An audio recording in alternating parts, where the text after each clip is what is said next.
ఒకరు నన్ను అడిగారు అనమాట, అక్క మన వెనక మాట్లాడే వాళ్ళ గురించి ఎలాగా, వాళ్ళ వల్ల నేను ఏది కూడా ఫోకస్ చేయలేకపోతున్నాను అని చెప్పేసి.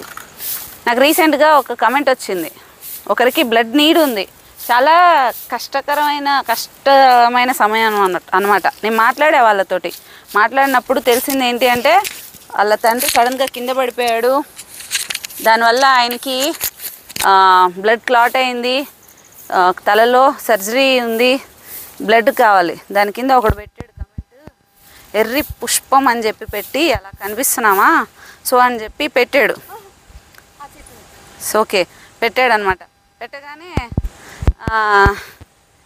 ఇమీడియట్గా నేను ప్రొఫైల్ చెక్ చేసి చూస్తే అన్న ఎవరికో దాంట్లో వీడియోలో పెట్టున్నాడు, ఏంటి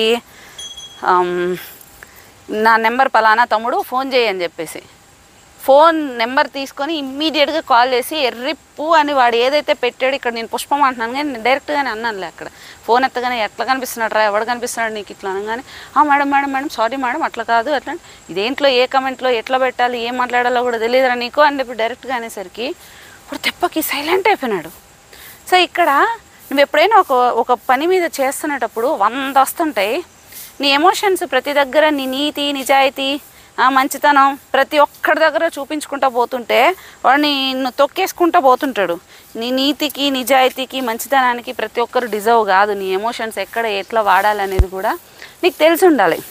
సో మన టెంపుల్ వచ్చాను కదా, వీడియో పెడతా నెక్స్ట్ ఏంటి అమ్మవారి టెంపుల్ ఎక్కడ ఉందని చెప్పి. ఇది ఎన్నిసార్లు పెట్టినా మళ్ళీ అడుగుతారు. నీ ముందు మాట్లాడే అంత ధైర్యం ఉండదు వాళ్ళకి.